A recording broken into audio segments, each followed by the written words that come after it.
السلام علیکم۔ اگر آپ ہمارے چینل پہ نئے ہیں تو اس کو سبسکرائب کر لیں اور بیل آئیکن کو پریس کرنا مت بھولیے گا تاکہ ہماری ہر آنے والی ویڈیو کا نوٹیفیکیشن آپ کو مل سکے۔ سورج غروب ہونے کے قریب تھا۔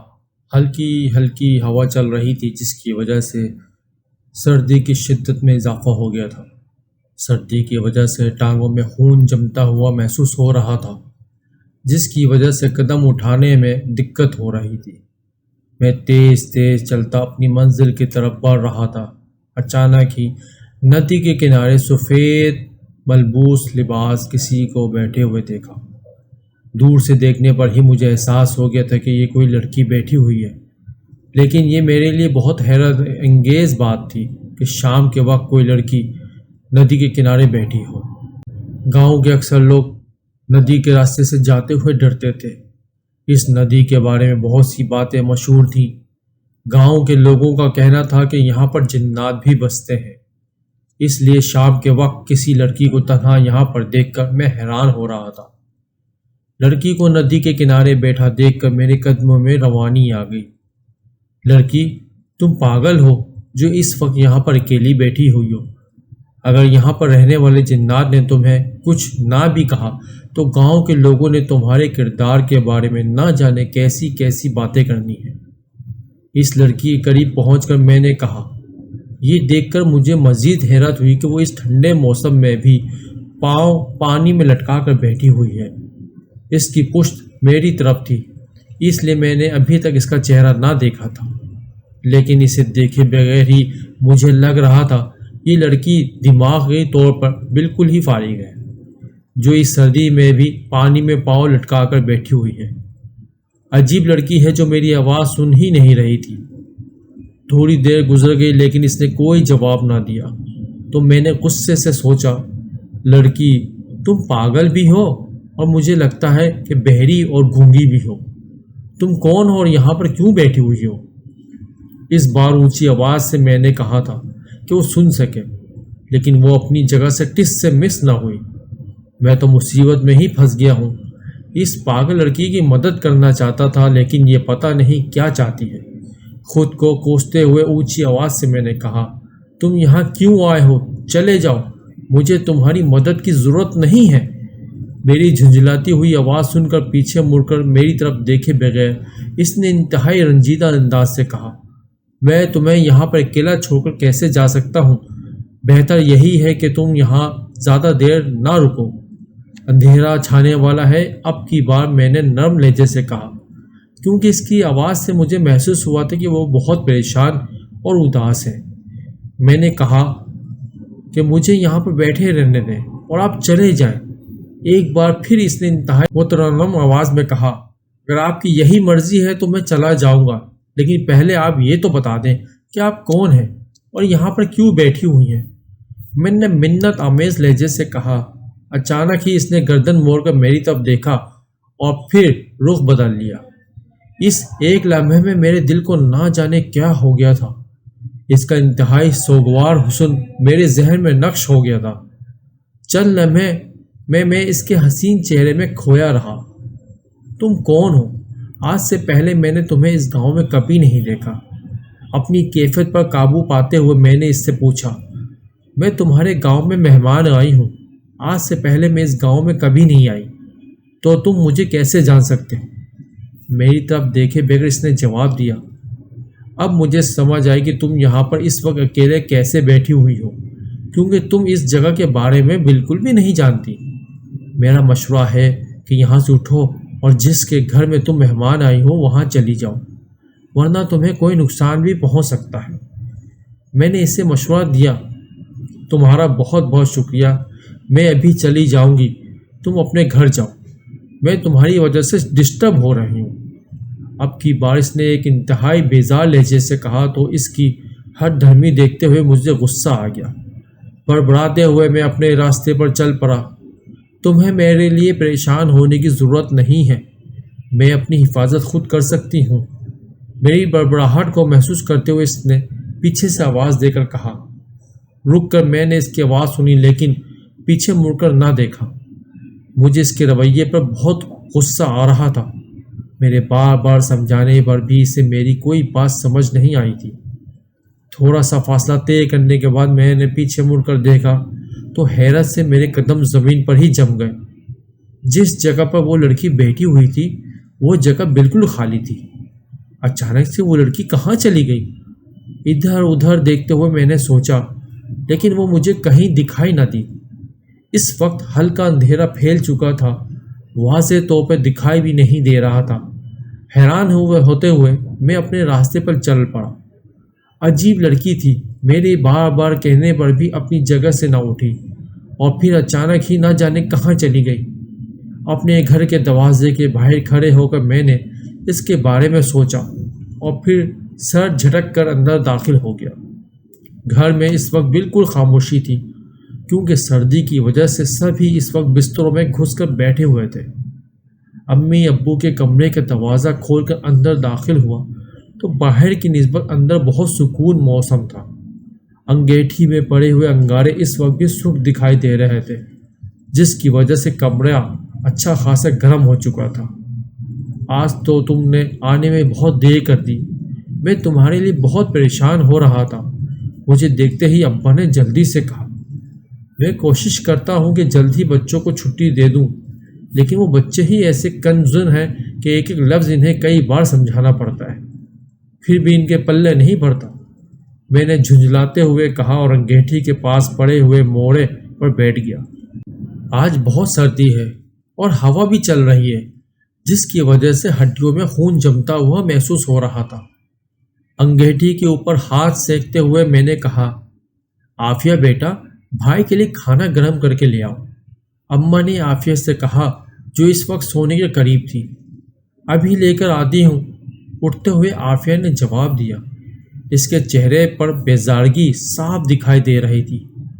نرم و گرم بستر چھوڑ کر اٹھنا آسان تو نہ تھا، مجھے اس کی تکلیف کا اندازہ ہو رہا تھا۔ آپ کوشش کیا کریں کہ جلدی آ جایا کریں، اس وقت مجھے سخت نیند آ رہی ہے۔ آپ نے کھانا بھی کھانا ہوگا، اس کے بعد چائے بھی پینی ہے، اس نے انتہائی بیزارگی سے کہا اور کمرے سے باہر چلی گئی۔ کل سے کوشش کروں گا کہ جلدی آ جایا کروں، میں نے اونچی آواز سے کہا تاکہ وہ بھی سن لے، کیونکہ وہ کمرے سے باہر جا چکی تھی۔ آپ ہر روز ہی ایسا کہتے ہیں، لیکن پھر دیر سے ہی آتے ہیں۔ آپ صرف مجھے تنگ کرنا چاہتے ہیں، اس لیے دیر سے آتے ہیں۔ عافیہ نے کچن میں ہی کھڑے ہو کر شکوہ کیا تو اس کی بات سن کر مجھے ہنسی آ گئی۔ اماں اور ابا بھی اس کی بات پر مسکرانے لگے۔ عافیہ بیٹا، میرا دل چاہتا ہے کہ اب تمہارے بھائی کی شادی کر دیں تاکہ تمہاری جان چھوٹ جائے اور اس کی بیوی آ جائے، وہ اس کے سارے کام کیا کرے۔ عافیہ نے چائے کا کپ میرے سامنے رکھا تو ابا نے اس کے بیزار چہرے کی طرف دیکھتے ہوئے کہا۔ ایک لمحے میں ہی اس کے چہرے کی ساری بیزارگی ختم ہو گئی تھی۔ ہر بہن کی طرح اسے بھی میری شادی کا بہت ارمان تھا۔ جی ابا، میں خود بھی یہی چاہتی ہوں کہ جلد سے جلد بھائی کی شادی ہو جائے اور ہمارے گھر میں بھابھی آ جائے۔ اپنے بستر پر بیٹھے ہوئے اس نے چہکتی ہوئی آواز سے کہا تو ابا مسکرا کر میری طرف دیکھنے لگے۔ بھابھی تو آ جائے گی، لیکن اگر بھابھی نے تمہارے ساتھ لڑائی جھگڑا کیا تو پھر تم کیا کرو گی؟ ابا نے انتہائی سنجیدہ انداز سے کہا۔ اوہو، آپ پہلے کیوں پریشان ہو رہے ہیں؟ جب بھابھی آئیں گی تب دیکھا جائے گا، عافیہ نے ابا کو تسلی دیتے ہوئے کہا۔ تو اس کی بات سن کر ابا مسکرانے لگے۔ وہ تو صرف اسے تنگ کر رہے تھے۔ میں ابھی شادی نہیں کرنا چاہتا، شادی سے کرنے سے پہلے میں اپنے پیروں پر کھڑا ہونا چاہتا ہوں ابا۔ میری کوشش ہے کہ جلد سے جلد مجھے کوئی اچھی سی نوکری مل جائے، اس کے بعد ہی شادی کے بارے میں سوچوں گا۔ عافیہ کی تمام خوشیوں پر پانی پھیرتے ہوئے میں نے کہا۔ اس نے انتہائی غصے اور بیزارگی سے میری طرف دیکھا۔ میری بات اسے بالکل بھی پسند نہ آئی۔ ایسے غصے سے مت دیکھو، بلکہ میرے لیے دعا کیا کرو کہ جلد سے جلد مجھے کوئی اچھی سی نوکری مل جائے، پھر چھوٹی موٹی ٹینشن جو میں پڑھاتا ہوں چھوڑ دوں گا اور شام کو جلدی گھر آ جایا کروں گا۔ عافیہ کی طرف دیکھ کر مسکراتے ہوئے میں نے کہا۔ کھانا کھانے کے بعد عافیہ کو اٹھانا میں نے مناسب نہ سمجھا اور کھانے کے گندے برتن خود ہی کچن میں رکھ کر آیا۔ کپڑے تبدیل کرنے کے بعد میں نے بھی جلدی سونے کے لیے لیٹ گیا۔ اس شدید سردی کے موسم میں ہم سب ایک ہی کمرے میں سوتے تھے، کیونکہ شدید سردی کی وجہ سے کمروں میں ٹھنڈ بہت زیادہ ہوتی تھی۔ اماں شام کا کھانا بنانے کے بعد انگارے کمرے میں لے آتی تھیں، جس کی وجہ سے کمرہ گرم ہو جاتا تھا۔ اماں نے مجھے بھی اپنے ساتھ اس کمرے میں سلانا شروع کر دیا تھا تاکہ ٹھنڈے کمرے میں سونے کی وجہ سے میں بیمار نہ ہو جاؤں۔ سچ پوچھو تو مجھے بھی اس کمرے میں پرسکون نیند آتی تھی، ورنہ اپنے کمرے میں تو ساری رات ایسا محسوس ہوتا تھا کہ جیسے بستر میں کوئی ہوا گھس رہی ہے۔ بستر میں لیٹے ہی وہ حسین چہرہ ایک بار پھر میری آنکھوں کے سامنے آ گیا۔ وہ جو کوئی بھی تھی بہت بہادر اور حسین تھی۔ آنکھیں بند کر کے ایک بار پھر اس کے چہرے کو اپنی نگاہوں کے سامنے لاتے ہوئے میں نے سوچا، میں نے پہلی نظر میں ہی پہچان لیا تھا کہ وہ ہمارے گاؤں کی لڑکی نہیں ہے۔ ایسا حسین چہرہ اس سے پہلے میں نے کبھی نہ دیکھا۔ رات دیر تک میں اس پری پیکر کے بارے میں سوچتا رہا۔ بہت دیر سے مجھے نیند آئی تھی، نہ جانے اس کے چہرے میں ایسی کیا کشش تھی کہ وہ میری نگاہوں کے سامنے سے ہٹ ہی نہ رہی تھی۔ صبح معمول کے مطابق فجر کی نماز ادا کرنے کے لیے اماں اور ابا نے جگا دیا۔ رات دیر سے سویا تھا، نیند پوری نہ ہونے کی وجہ سے اس وقت طبیعت بہت بیزار ہو رہی تھی۔ خود بھی ہمت پیدا کرتے ہوئے اٹھا اور گرم پانی سے وضو کر کے مسجد کی طرف روانہ ہو گیا۔ ابا مجھ سے پہلے ہی مسجد پہنچ چکے تھے۔ ناشتے کے بعد تیار ہو کر میں اسکول کے لیے روانہ ہو گیا۔ میں ایک پرائیویٹ اسکول میں معمولی سی تنخواہ پر پڑھا رہا تھا۔ اسکول کی چھٹی کے بعد اسکول کی اکیڈمی میں 2 گھنٹے پڑھاتا اور پھر اسکول کے دفتر میں ہی تھوڑی دیر آرام کرنے کے بعد قریبی گاؤں کے 2 گھروں میں بچوں کو ٹیوشنز بھی پڑھاتا تھا۔ سارا دن مصروفیات میں ہی گزر جاتا تھا۔ صبح کا گھر سے نکلا، شام کو ہی گھر واپس آتا تھا۔ میں گورنمنٹ جاب کے لیے بہت بار اپلائی کر چکا تھا، لیکن سفارش اور رشوت نہ ہونے کی وجہ سے ہر بار ناکام ہو جاتا تھا۔ مجھے اللہ تعالیٰ سے پوری امید تھی کہ میرے لیے جو بھی ہوگا وہ بہت بہترین ہوگا، اس لیے جلنے کرنے کے بجائے میں نے معمولی تنخواہ والی نوکری بھی قبول کر لی تھی۔ ابا بجلی سے چلنے والی اشیاء کی مرمت کرتے تھے۔ اب وہ بوڑھے ہو چکے تھے، زیادہ محنت طلب کام نہیں کر سکتے تھے۔ کس سے اچھی نوکری کے انتظار میں ہاتھ پر ہاتھ رکھنے کے بجائے میں نے پرائیویٹ اسکول میں نوکری کر لی تھی تاکہ گھر کے اخراجات میں کچھ نہ کچھ مدد کر سکوں۔ آج اسکول میں بھی میرا سارا دھیان اسی لڑکی کی طرف تھا جو مجھے ندی کے کنارے ملی تھی۔ نہ جانے وہ کون تھی اور کیوں اداس تھی۔ اس کے غمگین چہرے کو یاد کرتے ہوئے میں نے سوچا، اسکول اور اکیڈمی سے فارغ ہونے کے بعد میں معمول کے مطابق ان کے گھروں میں چلا گیا جہاں میں بچوں کو ٹیوشن پڑھاتا تھا۔ واپسی کے سفر پر میرا دل تیزی سے دھڑک رہا تھا۔ میں دل ہی دل میں دعا کر رہا تھا کہ آج بھی وہ لڑکی ندی کے کنارے بیٹھی ہو۔ میں نے فیصلہ کیا تھا کہ اگر آج وہ لڑکی مجھے دکھائی دی تو میں اس کے بارے میں مکمل معلومات حاصل کروں گا۔ میں اس کا نام بھی نہیں جانتا تھا۔ اس وقت مجھے بہت دکھ ہوا جب وہ مجھے اس جگہ پر نہ دکھائی دی جس جگہ پر وہ کل بیٹھی ہوئی تھی۔ میں نے ندی کے آس پاس ہر طرف دیکھا لیکن وہ آج یہاں موجود نہیں تھی۔ میری حالت عجیب سی ہو رہی تھی۔ میں اس جگہ سے آگے بڑھنا نہیں چاہ رہا تھا، اس لیے انتظار کرنے کا لگا، شاید وہ آ جائے۔ تھوڑی دیر تک میں ندی کے کنارے ٹہلتا رہا لیکن اسے نہیں آنا تھا اور نہ ہی وہ آئی۔ مایوس ہو کر میں گھر کی طرف لوٹ آیا۔ آج مجھے کچھ بھی اچھا نہیں لگ رہا تھا۔ کھانا کھانے کا جی بھی نہیں چاہ رہا تھا، اس لیے کھانا کھائے بغیر ہی میں سونے کے لیے لیٹ گیا۔ میں ایک سنجیدہ مزاج کا لڑکا تھا، مجھے خود ہی اپنی کیفیت کی سمجھ نہیں آ رہی تھی۔ میں نے صرف ایک بار اس کا حسین چہرہ دیکھا تھا، لیکن اس نے 2 دن سے وہ چہرہ میری نگاہوں کے سامنے سے ہٹ ہی نہیں رہا تھا۔ مسلسل 3 دن سے میں ندی کے کنارے رک کر اس کا انتظار کرتا، لیکن وہ تو ایسے غائب ہو گئی تھی جیسے کبھی یہاں پر آ ہی نہ ہو۔ مجھے تو یہ بھی علم نہ تھا کہ ہمارے گاؤں میں وہ کس کے گھر مہمان کے طور پر آئی تھی۔ آنکھیں بند کر کے سونے کی کوشش کرتے ہوئے میں نے اپنی کم عقلی پر خود کو ڈانٹا۔ مجھے کم سے کم اس سے یہ تو پوچھ لینا چاہیے تھا کہ وہ یہاں پر کس کے گھر مہمان بن کر آئی ہے۔ مجھے اپنی عقل پر ماتم کرنے کو دل چاہ رہا تھا، لیکن اب افسوس کا کوئی فائدہ نہیں تھا۔ شام کو دوسرے گھروں سے واپسی پر میں ہر روز تھوڑی دیر کے لیے ندی کے کنارے رک جاتا تھا۔ میں اچھی طرح سے جانتا تھا یہاں پر رکنا خطرے سے خالی نہیں ہے۔ اس جگہ کے بارے میں سارا گاؤں اچھی طرح سے جانتا تھا۔ یہاں پر رات کے اندھیرے میں اگر مجبوری میں بھی کسی کو گزرنا پڑتا تھا تو وہ دوسرا راستہ اختیار کر لیتے تھے۔ میں پچھلے کئی روز سے مغرب کے بعد ندی کے قریب سے گزرتا تھا تو وہاں رک جاتا تھا۔ میں نہیں جانتا تھا کہ میری یہ غلطی میرے لیے کتنی بڑی مصیبت کھڑی کر سکتی ہے۔ پچھلے ایک ہفتے سے میں ہر روز اسے دیکھنے کی امید لیے آتا تھا، لیکن اس کے بعد وہ دوبارہ مجھے دکھائی نہ دی تھی۔ اب تو میں اس کی طرف سے مایوس ہونے لگا تھا۔ آہستہ آہستہ میری امید دم توڑ چکی تھی۔ بہت سست روی سے قدم اٹھاتا میں اپنے گاؤں کی طرف بڑھ رہا تھا۔ آج موسم ابر آلود تھا۔ موسم کے تیور دیکھ کر اندازہ ہو رہا تھا کہ جلد ہی بارش برسنے لگے گی۔ مجھے بارش کی کوئی پرواہ نہ تھی۔ اپنی سوچوں میں مگن پرسکون انداز سے اپنے راستے پر چل پڑ رہا تھا۔ جب ندی کا کنارہ دکھائی دینے لگا تو بے اختیار میری نظر اٹھ گئی اور مجھے اپنی نگاہوں پر یقین نہیں ہو رہا تھا۔ اسی مخصوص جگہ پر مجھے دور سے ہی وہ بیٹھی ہوئی دکھائی دے رہی تھی۔ میرے آگے بڑھتے ہوئے قدم ایک دم سے رک گئے اور میں آنکھیں پھاڑ پھاڑ کر دیکھنے لگا۔ جب مجھے یقین ہو گیا کہ یہ میرا وہم نہیں بلکہ حقیقت میں وہ لڑکی اسی جگہ پر بیٹھی ہوئی ہے تو میری سست روی سے بڑھتے ہوئے قدموں میں ایک دم سے تیزی آ گئی۔ آج بھی وہ سفید رنگ کے لباس میں ملبوس تھی اور اس کے کالے لمبے بالوں کی چٹیاں کسی ناگن کی طرح اس کی پتلی کمر پر لہرا رہی تھی۔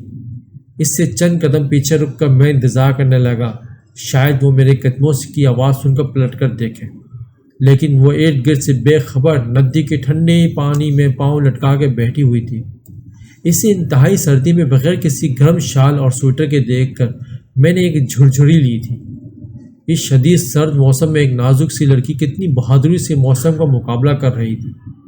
دل ہی دل میں اسے داد دیتے ہوئے میں نے سوچا گلا کھنگال کر میں نے اسے اپنی طرف متوجہ کرنے کی کوشش کی۔ میں اپنی اس کوشش میں ناکام رہا کیونکہ اس کے انہماک میں کوئی فرق نہ آیا تھا۔ وہ اپنے پرسکون انداز میں بیٹھی ہوئی تھی۔ اس کی طرف سے کوئی رد عمل نہ پا کر میں بالکل اس کے قریب آ کر کھڑا ہو گیا۔ تم کہاں چلی گئی تھی؟ ہر روز اسی جگہ پر تمہارا انتظار کرتا تھا۔ اس کے قریب کھڑے ہو کر میں نے بے صبری سے پوچھا، آپ کیوں میرا انتظار کرتے تھے؟ پانی میں موجود اپنے دونوں پاؤں کو ہلاتے ہوئے مسلسل آسمان کی طرف دیکھ رہی تھی اور اسی مصروف انداز سے اس نے مجھ سے کہا کہ میں آپ کا انتظار کیوں کرتا تھا۔ مجھے اس سے ایسے ہی سوال کی توقع تھی۔ میرا خیال تھا کہ آپ دوبارہ یہاں پر ضرور آئیں گی، اسی لیے میں یہاں آپ کا انتظار کرتا تھا۔ اس کے نظر انداز کرنے کو میں نے خاتے میں نہ لاتے ہوئے جواب دیا، آپ کو میرا انتظار نہیں کرنا چاہیے تھا۔ اس دن تو آپ مجھے یہ کہہ رہے تھے کہ یہ جگہ خطرے سے خالی نہیں ہے، پھر یہاں پر رک کر میرا انتظار کیوں کرتے تھے؟ ٹکٹکی باندھ کر آسمان کی طرف دیکھتے ہوئے اس نے مجھ سے سوال کیا۔ مجھے خود پر کوئی اختیار نہیں تھا۔ میں اچھی طرح سے جانتا تھا کہ یہاں پر کسی مصیبت میں بھی گرفتار ہو سکتا ہوں، لیکن اس کے باوجود میں آپ کا انتظار کرتا تھا۔ انتہائی دھیمے لہجے سے میں نے اسے جواب دیا۔ اس نے رخ پھیر کر میری طرف دیکھا تو میری نگاہیں پلٹنا بھول گئیں۔ انتہائی گوری ننگت پہ سرخ آنکھیں اور ناک اس بات کی ہمزاحی کر رہی تھی کہ وہ روتی رہی ہے یا سردی کی وجہ سے اس کا چہرہ سرخ ہو چکا ہے۔ اس کا یہ متورم چہرہ اور سگوار حسن نے مجھے بے خود کر دیا تھا۔ اس کے بالکل قریب ہو کر اس کے حسین چہرے کو دیکھ کر میں سب کچھ بھول گیا تھا۔ وہ حیران نظروں سے میری طرف دیکھ رہی تھی اور میں اس کے حسن میں مکمل طور پر کھو چکا تھا۔ تمہیں اندھیرا پھیلنے سے پہلے ہی چلے جانا چاہیے، ایسا نہ ہو کہ تم کسی مصیبت میں گرفتار ہو جاؤ۔ رشتے کراس انتہائی سر لہجے سے، میں تمہیں بھی یہی کہنا چاہتا ہوں کہ یہاں پر زیادہ دیر رکنا تمہارے لیے مناسب نہیں۔ چلو اٹھو اور مجھے بتاؤ کہ تم نے کہاں جانا ہے، میں تمہیں خود چھوڑ کر آتا ہوں۔ اس کا مشورہ اسی پر لٹاتے ہوئے میں نے کہا، میں بہت اچھی طرح سے جانتی ہوں کہ میں نے کہاں جانا ہے اور کب جانا ہے۔ تم میرا انتظار مت کرو اور یہاں سے چلے جاؤ۔ ایک بار پھر اس نے بے رخی سے کہا، جب تک تم یہاں پر بیٹھی رہو گی میں کہیں جانے والا نہیں ہوں۔ ضدی انداز سے کہتا ہوا میں اس سے چند قدم پیچھے ہٹ کر زمین پر بیٹھ گیا۔ زمین پر بیٹھتے ہی مجھے انتہائی ٹھنڈک کا احساس ہوا اور مجھے اس پاگل لڑکی پہ حیرت بھی ہوئی جو اس ٹھنڈے موسم میں ندی کے ٹھنڈے پانی سے کھیل رہی تھی۔ ایک نگاہ مجھ پر ڈال کر اس نے دوبارہ سامنے کی طرف دیکھنا شروع کر دیا۔ میں نے اس کی نگاہوں کا تعاقب کیا لیکن مجھے تو کچھ بھی دکھائی نہ دیا۔ تمہیں میری بات سمجھ نہیں آ رہی؟ میری خاطر خود کو مصیبت میں مت ڈالو، مجھے ہر طرح کی مصیبتوں کا مقابلہ کرنا آتا ہے، تمہارے لیے مشکل نہ ہو جائے۔ اس نے انتہائی سخت لہجے سے کہا۔ مجھے اس کی کوئی پرواہ نہیں کہ میں یہاں پر کسی مصیبت میں بھی مبتلا ہو سکتا ہوں۔ جب تک تم یہاں پر بیٹھی رہو گی میں بھی یہیں بیٹھا رہوں گا۔ اپنی بات پر زور دیتے ہوئے میں نے اڑیل انداز سے کہا، تو ایک تو مجھے تم جیسے لوگوں کی سمجھ نہیں آتی جو دوسروں کی زندگی میں خواہ مخواہ گھسنے کی کوشش کرتے ہیں۔ میں تمہیں جانتی بھی نہیں ہوں، تم میرا دماغ کھانے کے لیے آ گئے ہو۔ یہاں پر میں سکون کی تلاش پر آئی ہوں کہ تم میرا سکون برباد کر رہے ہو۔ میری طرف دیکھتے ہوئے اس نے انتہائی غصیلے لہجے سے کہا۔ یہ سن کر کہ میری وجہ سے اس کا سکون برباد ہو رہا ہے مجھے بہت افسوس ہوا۔ میں یہ نہیں چاہتا تھا کہ میری وجہ سے تمہارا سکون برباد ہو، لیکن میں اس خطرناک جگہ پر تمہیں اکیلے چھوڑ کر نہیں جا سکتا۔ پلیز میرے جذبات کو سمجھنے کی کوشش کرو۔ اپنی جگہ پر کھڑے ہو کر میں نے انتہائی بے بسی سے کہا، اگر تم میری بھلائی چاہتے ہو تو یہاں سے چلے جاؤ۔ میں اس وقت یہاں پر اکیلے کچھ وقت گزارنے کے لیے آئی تھی۔ تمہاری مداخلت مجھے بالکل بھی اچھی نہیں لگ رہی۔ میرے لہجے میں بے بسی کو محسوس کرتے ہوئے اس نے بھی نرم لہجے سے کہا۔ نہ چاہتے ہوئے بھی مجھے ایسے یہاں ہی چھوڑنا پڑا۔ اس کے رویے پر مجھے بہت حیرت ہوئی تھی، اور میں حیران بھی ہوتا تھا کہ ایک نازک سی لڑکی اتنی بہادر کیسے ہو سکتی ہے۔ تنہا اس وقت میں نے کسی مرد کو بھی اس ندی کے کنارے سے بھی گزرتے ہوئے کبھی نہ دیکھا تھا۔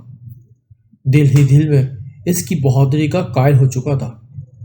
گاؤں کے راستے کی طرف بڑھتے ہوئے میں اسی کے بارے میں سوچ رہا تھا کہ چند قدم آگے جا کر میں نے پیچھے مڑ کر پھر دیکھا تو اس دن کی طرح وہ آج بھی موجود نہیں تھی۔ لیکن حیرت کی بات تو یہ تھی کہ وہ اچانک ہی نہ جانے کس طرف غائب ہو جاتی ہے۔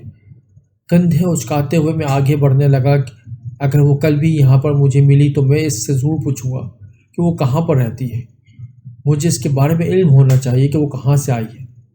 اسی کے بارے میں سوچتا ہوا میں گھر پہنچ گیا۔ میرا خیال تھا کہ اسے دیکھنے کے بعد میرے دل کو قرار آ جائے گا، لیکن بے چینی تو اور بڑھ گئی تھی۔ میرا جی چاہ رہا تھا کہ میں اس کے ساتھ ہی بیٹھا رہتا اور پوری رات ہم باتوں میں ہی گزار دیتے۔ ایسا ممکن نہ تھا۔ رات خوابوں میں بھی میں اس کے ساتھ ہی ہوا میں اڑتا پھرتا رہا۔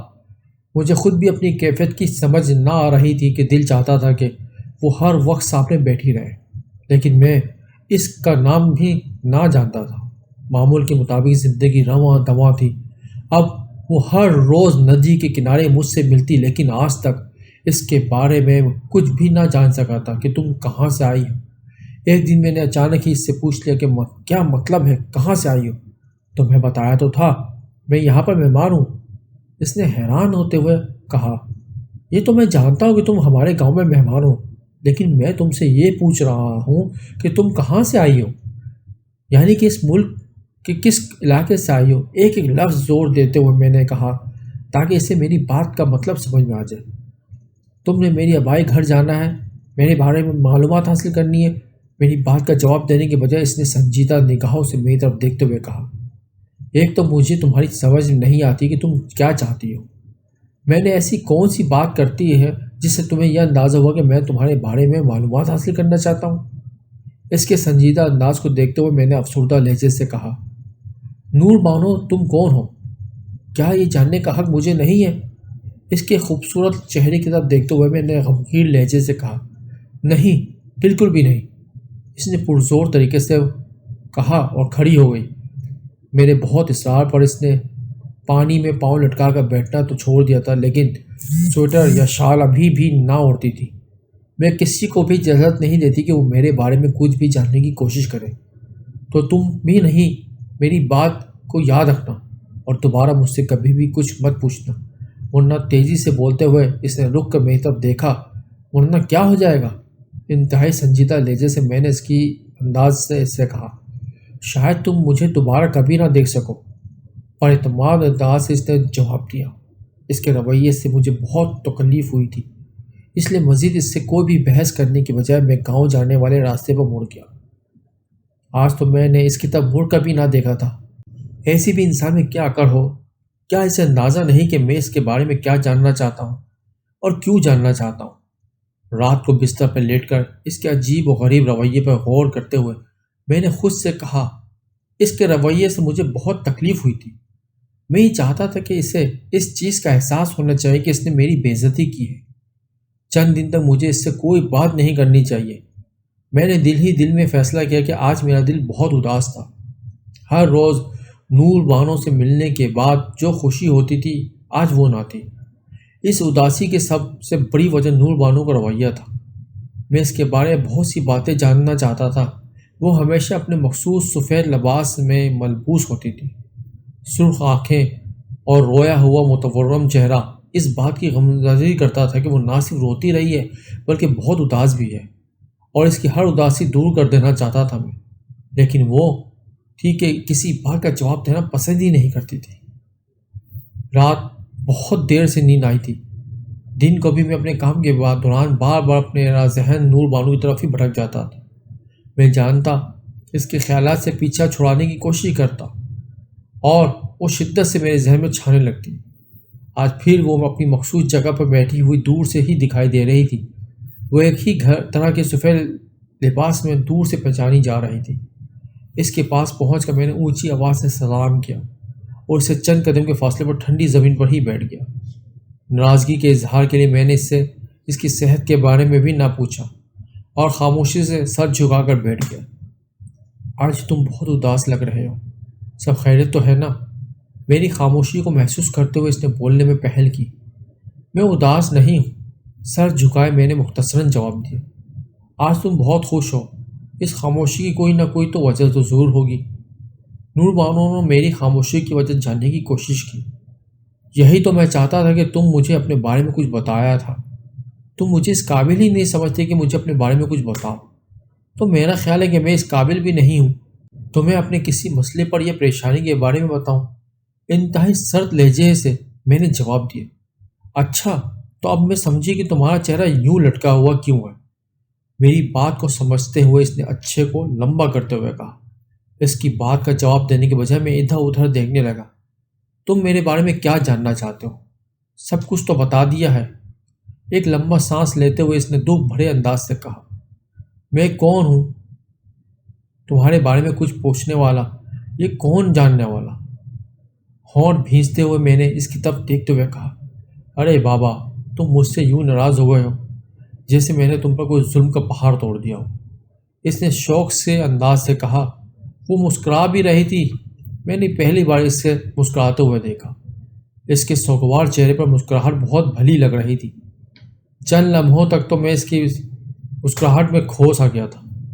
اچھا، تو تم میرے بارے میں کیا جاننا چاہتے ہو؟ شرارتی لہجے سے اس نے مجھ سے پوچھا۔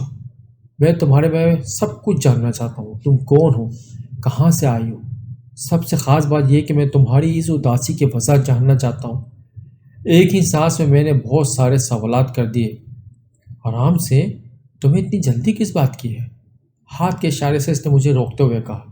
کیا تمہارے لیے یہ کافی نہیں کہ میں نور بانو ہوں؟ ایک لمبا سانس لیتے ہوئے اس نے مجھ سے پوچھا۔ اس کی بات سن کر مجھے غصہ آ گیا اور میں نے بالکل خاموشی اختیار کر لی۔ اگر تم اصرار کر رہے ہو تو میں تمہیں بتا دیتی ہوں کہ میں نور بانو اپنے ماں باپ کی اکلوتی بیٹی ہوں۔ شاید اسے اندازہ ہو چکا تھا کہ مجھے غصہ آ گیا ہے، اس لیے اس نے اپنے بارے میں بتانا شروع کر دیا۔ میں پوری توجہ سے اس کی باتیں سننے لگا۔ میرے بابا اپنے قبیلے کے سردار ہیں۔ بچپن سے لے کے آج تک کوئی خواہش ایسی نہیں ہوں گی جو میرے والدین نے پوری نہ کی ہو۔ انتہائی محبتوں کے درمیان میں پلی بڑھی، لیکن اپنے بارے میں بتاتے ہوئے وہ ایک دم رک گئی۔ اس کی آواز بھیگنے لگی تھی۔ لیکن کیا ہوا؟ تم رک کیوں گئی ہو؟ میں نے بے صبری سے پوچھا۔ میرے بابا کے قبیلے کے سردار ہیں، لیکن وہ میرے لیے خوشیاں نہیں خرید سکے۔ قدرت کے سامنے وہ بے بس ہو گئے۔ انتہائی دکھی لہجے سے اس نے آنسو سے کہا۔ اس کی خوبصورت آنکھوں سے موتیوں کی طرح آنسو بہنے لگے۔ ایسا کیا ہو چکا ہے جس نے تمہارے ہونٹوں کی ہنسی بھی چھین لی ہے؟ اس کے چہرے کی اداسی کو مد نظر رکھتے ہوئے میں نے سوال کیا۔ جب میں جوان ہوئی تو ہمارے علاقے کے رسم و رواج کے مطابق بابا کے چھوٹے بھائی کے بیٹے اون سے میرا رشتہ جوڑ دیا گیا۔ اون ہمارے قبیلے کے سب سے بہادر اور خوبصورت نوجوان تھا۔ اس کے ساتھ رشتہ جڑ جانے پر مجھے اپنی قسمت پر ناز ہو رہا تھا۔ شاید ہی کوئی ایسی لڑکی ہو جو اون کو پسند نہ کرتی ہو، لیکن اللہ تعالیٰ نے اسے میرے نصیب میں لکھ دیا تھا۔ اور ان کے بارے میں اس کی پسندیدگی جان کے میرا دل بے ترتیبی سے زور زور دھڑکنے لگا تھا۔ میں سوچ بھی نہیں سکتا تھا وہ کسی اور کو بھی پسند کر سکتی ہے۔ میری کیفیت سے بے خبر وہ بول رہی تھی، میں نہیں جانتی کہ اللہ تعالیٰ نے میرے نصیب میں کیا لکھا ہے۔ بہت جلد ہی ہم دونوں کی شادی ہو گئی۔ ماضی کے دھندلکوں میں کھوئے ہوئے اس نے میرے سر پر دھماکہ کر دیا۔ کیا کیا تم شادی شدہ ہو؟ ہاتھ کے اشارے سے اسے مزید بولنے سے روکتے ہوئے میں نے حیرت سے پوچھا۔ یہ جان کر کہ وہ شادی شدہ ہے میرے دل میں تو میری حسرتوں کی قبر ہی بن گئی تھی۔ بہت دھوم دھام سے ہماری شادی کی گئی، لیکن میں نہ جانتی تھی کہ میرے نصیب میں کیا لکھا ہوا ہے۔ میرے دل کی حالت سے بے خبر وہ اپنی سنائی جا رہی تھی۔ ہماری شادی کو چند مہینے ہی گزرے تھے کہ سب کچھ ختم ہو گیا اور وہ پھوٹ پھوٹ کر رونے لگی۔ اس کے رونے پر میں پریشان ہو گیا، سمجھ ہی نہ آ رہی تھی کہ اسے کیسے چپ کرواؤں۔ میرے دل کی حالت بہت عجیب سی ہو رہی تھی۔ وہ بالکل میرے سامنے بیٹھی ہوئی تھی، لیکن مجھے خود سے بہت دور محسوس ہو رہی تھی۔ تم کیوں رو رہی ہو؟ پلیز رونا بند کرو، تمہارے رونے سے مجھے تکلیف ہو رہی ہے۔ اسے تسلی دیتے ہوئے میں نے کہا۔ ہچکیاں لیتے ہوئے وہ خود کو کنٹرول کرنے کی کوشش کر رہی تھی۔ مجھے اب تک سمجھ نہیں آئی تھی کہ تمہارے اداس ہونے یا رونے کی کیا وجہ ہے۔ شادی شدہ زندگی میں بہت سے مسائل آتے رہتے ہیں جن کا مقابلہ کرنا مشکل محسوس ہوتا ہے، لیکن اس کا مطلب یہ نہیں ہوتا کہ انسان زندگی جینے کی امید ہی چھوڑ دے۔ آنسوؤں سے بھیگے ہوئے چہرے کی طرف دیکھتے ہوئے میں نے کہا، تم ٹھیک کہہ رہے ہو، لیکن شاید تم جانتے نہیں کہ قسمت نے میرے ساتھ کیا کھیل کھیلا ہے۔ آنسو سے بھری ہوئی نگاہوں سے میری طرف دیکھتے ہوئے اس نے کہا۔ اس کے لہجے میں افسردگی اور دکھ محسوس کیا جا سکتا تھا۔ ہماری شادی کو صرف 3 ماہ ہوئے تھے جب خاندانی دشمنی کے نتیجے میں اون کو قتل کر دیا گیا۔ یہ کہتے ہوئے اس نے دکھ سے آنکھیں بند کر لی۔ اس کے خاوند کے مر جانے کا سن کر مجھے شدید جھٹکا لگا تھا۔ کچھ لمحوں تک مجھے کچھ سمجھ ہی نہ آئی تھی کہ مجھے کیا کہنا چاہیے۔ سرگود میں رہ کر وہ شدت سے رو رہی تھی۔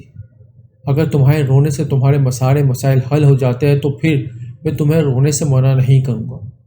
شدت سے اسے روتے ہوئے دیکھ کر میں نے کہا، میں رونے کے علاوہ اور کیا کر سکتی ہوں؟ سر اٹھا کر اس نے روتے ہوئے پوچھا۔ یہ بات تم نے بالکل ٹھیک کہہ رہی ہو کہ رونے کے سوا تم اور کیا کر سکتی ہو؟ کتنا عرصہ ہوا کہ تمہیں بیوہ ہوئے؟ اس کو بھلانے کی خاطر میں نے جلدی سے پوچھا۔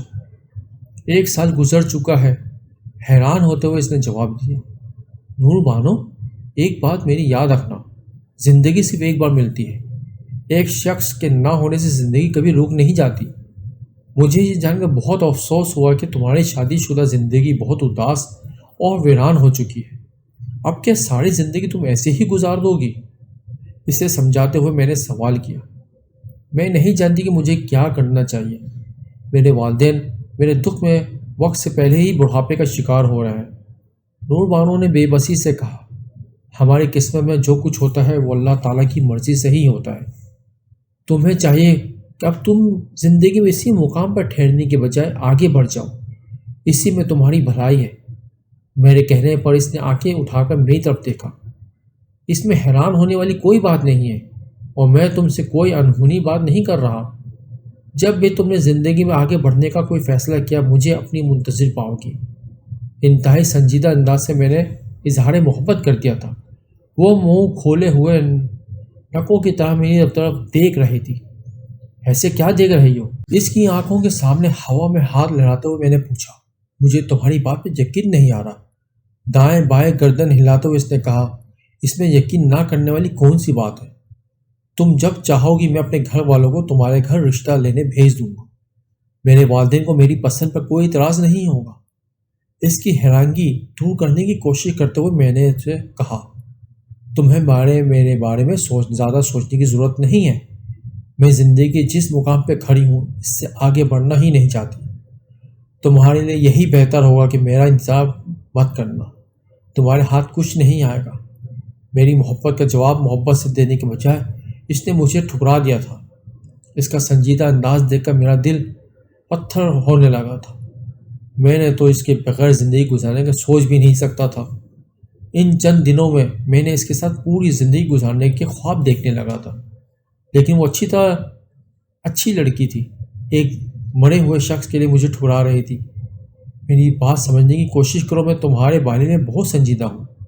اپنی بات پر زور دیتے ہوئے میں نے کہا، تم کیا سمجھ رہے ہو کہ میں تمہارے ساتھ مذاق کر رہی ہوں؟ میں بھی بہت سنجیدہ ہوں۔ تمہارے لیے بہتر یہی ہے کہ ابھی اور اسی وقت یہاں سے چلے جاؤ، اس نے انتہائی ترش لہجے سے کہا اور دوبارہ گھٹنوں کے گرد بازو لپیٹ کر سر گود میں رکھ لیا۔ یہ اس بات کا اشارہ تھا کہ وہ مجھ سے مزید کوئی بات نہیں کرنا چاہتی۔ اس کا انکار سن کر مجھے بہت تکلیف ہو رہی تھی۔ میرا دل ڈوب کر بار بار بھر رہا تھا۔ نہ چاہتے ہوئے بھی اپنی جگہ سے اٹھا اور اپنے راستے کی طرف قدم بڑھاتے ہوئے چند قدم آگے بڑھنے کے بعد اچانک ہی میں نے پیچھے مڑ کر دیکھا تو خوف کے مارے میرے قدم جم گئے اور آنکھیں پتھرا گئیں۔ نور بانو جس جگہ پر بیٹھی تھی، اس جگہ پر اب کوئی عجیب و غریب مخلوق بیٹھی ہوئی تھی، جس کے لمبے کالے بال اس کے چاروں طرف پھیلے ہوئے تھے۔ دیکھتے ہی دیکھتے وہ کالا سایہ میری آنکھوں کے سامنے سے اجھل ہو گیا۔ نور بانو نہ جانے کہاں چلی گئی تھی، مجھے اس کی فکر ہو رہی تھی۔ یہ تو میں اچھی طرح سے جانتا تھا کہ اس ندی کے کنارے پر جنات بھی بستے ہیں۔ اللہ خیر کرنا نور بانو کسی مصیبت میں نہ ہو۔ چاروں اطراف میں اسے متلاشی نگاہوں سے دیکھتے ہوئے میں نے دل ہی دل میں دعا مانگنی۔ خوف کے مارے میرا سارا جسم تھر تھر کانپ رہا تھا، قدم ڈگمگا رہے تھے۔ دل ہی دل میں نور بانو کی خیریت کی دعا مانگتے ہوئے میں نے آگے بڑھنے لگا، لیکن اسے زمین کھا گئی تھی یا آسمان نگل گیا تھا، وہ کہیں بھی دکھائی نہ دے رہی تھی۔ پوری رات بستر پر کروٹیں بدلتے ہی گزر گئی۔ میں نے خوابوں میں اپنی دنیا اس کے ساتھ بسا لی تھی۔ میں نے فیصلہ کر لیا تھا کہ میں اسے اپنی دلی کیفیت سے آگاہ کروں گا، اس سے سب کچھ سچ سچ بتا دوں گا کہ میں اس کے بغیر نہیں رہ سکتا۔ میں نے فیصلہ کر لیا تھا کہ اسے دو ٹوک بات کرنے کا اب میں اس وقت کا انتظار کرنے لگا جب اس سے ملاقات ہوئی۔ شام کو واپسی پر مجھے حیرت کا ایک اور شدید جھٹکا لگا، کیونکہ وہ میرے اپنی مخصوص جگہ پر نہیں تھی۔ خالی جگہ کو دیکھ کر میرا دل بے چینی سے دھڑکنے لگا۔ میں نے آج اس سے دو ٹوک بات کرنے کا فیصلہ کیا تھا۔ اس کے نہ آنے پر مجھے بہت تکلیف ہو رہی تھی۔ میں سوچ بھی نہیں سکتا تھا کہ میں کسی لڑکی کے عشق میں اس حد تک گرفتار ہو جاؤں گا کہ میری رات کی نیند اور سکون سب برباد ہو جائے گا۔ بہت دیر تک اسی جگہ پر ٹہلتا رہا اور انتظار کرتا رہا۔ اندھیرا اچھا جانے کے بعد میں مایوس ہو گیا اور گھر کی طرف چل پڑا۔ آگے بڑھتے ہوئے بار بار پیچھے مڑ کر دیکھ رہا تھا۔ میری بے چینی اور بے قراری کو گھر والے بھی محسوس کر رہے تھے۔ ابا مجھے اس سے کئی بار پوچھ چکے تھے کہ مجھے کوئی پریشانی یا مسئلہ تو نہیں ہے۔ رات کے نہ جانے کون سے پہر میں مجھے نیند آ گئی۔ ابھی سوئے ہوئے تھوڑی ہی دیر ہوئی تھی کہ میں ہڑبڑا کر اٹھ بیٹھا۔ وہ خواب میں مجھے اپنی طرف بلا رہی تھی۔ ہمیشہ اداسی میں ڈوبا ہوا اس کا چہرہ اسی وقت مجھے بہت خوش دکھائی دے رہا تھا۔ میرے قریب جانے پر اچانک اس نے روپ بدل گیا۔ اس خوبصورت لڑکی جگہ ایک انتہائی ڈراؤنی اور خوفناک شکل والی عورت نے لے لی تھی۔ حیرت کی بات تو یہ تھی کہ اس کے بازو کے ساتھ چھوٹے چھوٹے بے شمار ہاتھ جڑے ہوئے تھے اور مسلسل حرکت کر رہے تھے۔ اچانک ہی ان ہاتھوں نے مجھ پر حملہ کر دیا۔ اس سے پہلے کہ میں زخمی ہوتا یا مجھے کوئی تکلیف ہوتی، میری آنکھ کھل گئی۔ مجھے کچھ سمجھ نہیں آ رہا تھا کہ میرے ساتھ کیا ہو رہا ہے۔ روٹین کے مطابق میں اپنے سب فرائض ادا کر رہا تھا۔ ہر روز شام سے پہلے ندی کے کنارے پہ پہنچ جاتا اور اس بے وفا کا انتظار کرتا۔ ایک ہفتے سے زیادہ دن گزر چکے تھے لیکن وہ دوبارہ مجھے نہ ملی تھی۔ میری حالت بہت خراب ہو گئی تھی۔ گھر والے بہت پریشان تھے کہ مجھے کیا ہو گیا ہے۔ اگر میں اس کے بارے میں جاننا چاہتا وہ کہاں رہتی ہے پھر تو مجھے کوئی مسئلہ نہ تھا۔ اماں ابا کو اس کے گھر بھیج دیتا، لیکن میں تو اس کے بارے میں کچھ بھی نہیں جانتا تھا۔ آج صبح سے یہ موسم ابار آلود تھا اور ہوائیں چل رہی تھی۔ بچوں کو ٹیوشن پڑھا کر فارغ ہوا تو آج معمول سے زیادہ اندھیرا محسوس ہوا۔ ندی کے کنارے اس مخصوص جگہ پر پہنچ کر میں زمین پر چوکڑی لگا کر بیٹھ گیا۔ مجھے خود سمجھ میں نہیں آ رہا تھا کہ میں اس جگہ پر کیوں بیٹھ گیا ہوں۔ نور بانو، تم کہاں چلی گئی ہو؟ کیا تمہیں میری حالت کا ذرا بھی احساس نہیں ہے؟ افسوس بھرے انداز میں خود کلامی کرتے ہوئے میں نے کہا۔ چند آنسو میری آنکھوں سے جھلک کر چہرے پر پھیل گئے تھے۔ اس سے پہلے کہ میں آنسو پوچھ کر اپنی راہ لیتا، وہ نہ جانے کہاں سے ایک دم سے میرے سامنے آ گئی تھی۔ اچانک سے اسے اپنے سامنے دیکھ کر میرے حیرت کی انتہا نہ رہی۔ تم کہاں تھی؟ حیران ہوتے ہوئے میں نے پوچھا۔ تمہیں زیادہ حیران ہونے کی ضرورت نہیں ہے، بلکہ میری حقیقت کے بارے میں جاننے کی ضرورت ہے۔ میرے سوال کو نظر انداز کرتے ہوئے اس نے ذوقانہ انداز سے کہا۔ مجھے تمہاری بات سمجھ نہیں آئی، تم کیا کہنی چاہتی ہو؟ کھل کر کہو۔ اس کے ذو معنی الفاظ کو نہ سمجھتے ہوئے میں نے سنجیدہ انداز سے کہا، میں نے تم سے کہا تھا نا کہ تمہیں میرا انتظار کرنے کی ضرورت نہیں ہے۔ میری زندگی میں تمہاری کوئی جگہ نہیں ہے۔ اس کے باوجود تم ہر روز اس جگہ پر میرا انتظار کرتے ہوئے بات کرتے ہوئے رک گئی اور آنکھیں اٹھا کر میری طرف دیکھنے لگی۔ رک کیوں گئی ہو؟ اپنی بات پوری کرو۔ بات ادھوری چھوڑ جانے پر میں نے بے صبری سے کہا، تمہارے لیے بہتر یہی ہے کہ آج کے بعد یہاں پر مت آنا، ورنہ نقصان کے ذمہ دار تم خود ہوگے۔ اس نے جلدی سے کہا اور اپنی نگاہوں کا رخ پھیر لیا۔ جب تک تم اپنے انکار کی مجھے نہیں بتاؤ گی، میں ہر روز اس جگہ پر آ کر تمہارا انتظار کرتا رہوں گا، چاہے اس کے لیے مجھے کتنا ہی نقصان کیوں نہ اٹھانا پڑے۔ ضدی لہجے سے میں نے کہا، آج اس کا اندازہ ہی بدلا ہوا تھا۔ میں تمہیں کوئی تکلیف نہیں پہنچانا چاہتی تھی، لیکن تم ایسے باز نہیں آؤ گے۔ خونخوار نگاہوں سے اس نے میری طرف دیکھتے ہوئے کہا اور آنکھیں بند کر لی۔ تھوڑی دیر بعد جب اس نے آنکھیں کھولی تو اس کی خوبصورت اور اداس انتہائی سرخ ہو رہی تھی۔ میری آنکھوں میں دیکھنے کے بجائے اپنے ارد گرد دیکھو، اس نے ایک طنزیہ مسکراہٹ کے ساتھ کہا۔ میری نگاہوں نے ایک ایسا منظر دیکھا جس کی میں تاب نہ لا سکا اور بے ہوش ہو گیا۔ جب مجھے ہوش آیا تو میں اپنے گھر میں اپنے بستر پر موجود تھا۔ ابا اور اماں میرے سرہانے بیٹھے ہوئے تھے۔ کمرے میں سفید داڑھی والے ایک بزرگ بھی کرسی پر بیٹھے ہوئے تھے۔ شکر ہے خدا کا کہ تم نے آنکھیں کھول لی ہیں، میرا ماتھا چومتے ہوئے اماں نے کہا۔ میرے ساتھ رونما ہونے والا واقعہ نگاہوں میں گھومنے لگا اور مجھے سب کچھ یاد آ گیا تھا۔ میں یہاں پر کیسے آیا؟ میں نے ماں سے پوچھا، کل رات بہت دیر ہو گئی تھی جب تم گھر نہ آئے تو میں محلے کے چند لوگوں کے ساتھ تمہیں تلاش کرنے کے لیے گھر سے نکلا۔ ندی کے کنارے تم بے ہوش پڑے ہوئے ملے، تمہیں اٹھا کر گھر لے آئے۔ بہت کوشش کی کہ تمہیں ہوش آ جائے، لیکن ڈاکٹر کی کوشش کے باوجود بھی تمہیں ہوش نہیں آ رہا تھا۔ سارا دن تمہاری وجہ سے ہم بہت پریشان رہے۔ تمہاری حالت کے پیش نظر تمہارے چچا بابا جی کو بلا کر لے آئے ہیں، جنہوں نے تم پر دم کیا ہے۔ اس کے بعد تمہیں ہوش آیا ہے۔ ابا نے پورا واقعہ مجھے تفصیل سے بتایا۔ اب تم ہمیں بتاؤ گے کہ تمہارے ساتھ کیا ہوا، کیا واقعہ پیش آیا تھا؟ بابا جی نے میرے قریب آ کر پوچھا۔ شروع سے لے کے آخر تک تمام واقعات میں نے ان کے سامنے بیان کر دیے۔ سبھی حیران ہو رہے تھے۔ برخوردار، تمہاری قسمت اچھی ہے کہ تم بچ گئے، ورنہ تمہیں کوئی ناقابل تلافی نقصان پہنچ سکتا تھا۔ بابا جی نے مجھے تھپکی دیتے ہوئے کہا کہ مجھے سمجھ نہیں آیا کہ مجھے کیا نقصان پہنچ سکتا تھا۔ کچھ نہ سمجھتے ہوئے میں نے پوچھا۔ اپنے ارد گرد سینکڑوں کی تعداد میں عجیب و غریب مخلوق کو دیکھ کر میں کچھ بھی سمجھ نہ آتا تھا مجھے۔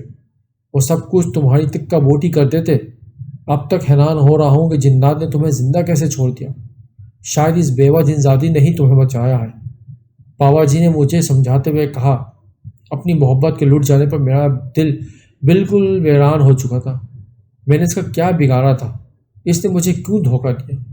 میرے دل کے ساتھ کیوں کھیلا؟ تکلیف دے کر انداز سے میں نے بابا جی سے شکوہ کیا۔ بیٹا، یہ شیطانی مخلوق ہوتی ہے، انسانوں کو تنگ کرنا ان کا شیوا ہے۔ وہ بیوہ جنزادی کبھی بھی تمہارے ساتھ شادی نہ کرتی۔ یہ مخلوق وعدے کی بہت پابند ہوتی ہیں، تمہیں احتیاط کرنی ہے۔ دوبارہ اس راستے میں کبھی نہیں جانا، ورنہ بہت نقصان اٹھاؤ گے۔ بابا جی نے مجھے سمجھاتے ہوئے کہا۔ مجھے اس بات کی سمجھ نہیں آ رہا تھا کہ میرے جذبات کے ساتھ کھیل کر اسے کیا ملا ہوگا۔ بابا جی کی نصیحت کو نظر انداز کرتے ہوئے میں نے دل میں مچلنے والا سوال پوچھا۔ میں نے تمہیں بتایا ہے نا کہ اس مخلوق کے اندر شیطانیت بہت زیادہ ہوتی ہے۔ تم ہر روز وہاں سے گزرتے تھے، ہو سکتا ہے کہ وقت گزاری کے لیے وہ تمہارے ساتھ کچھ وقت گزار لیتی ہو، اس کے علاوہ اس کا کوئی اور ارادہ نہ تھا۔ اب تم نے بھی اس کا روک دل کو لگا کر نہیں بیٹھ جانا، بلکہ آگے بڑھنے کی کوشش کرنی ہے۔ بابا جی نے مجھے نصیحت کی اور ابا اجازت لے کر چلے گئے۔ میرے دل کی حالت بہت عجیب ہو رہی تھی۔ اماں ابا بہت دیر تک مجھے سمجھاتے رہے۔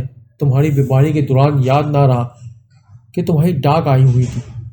ایک خاکی رنگ کا لفافہ میری طرف بڑھتا آتے ہوئے اماں نے کہا، یہ میرا اپائنٹمنٹ لیٹر تھا۔ شہر کے ایک بڑے کالج میں میری نوکری لگ گئی تھی۔ اس حسین چہرے کو بھلانا میرے لیے آسان تو نہ تھا، لیکن نئے ماحول میں اسے بھلانے کا خود سے وعدہ کر لیا تھا۔ میرا روشن مستقبل اور نئی زندگی باہیں کھولے میرا انتظار کر رہے تھے۔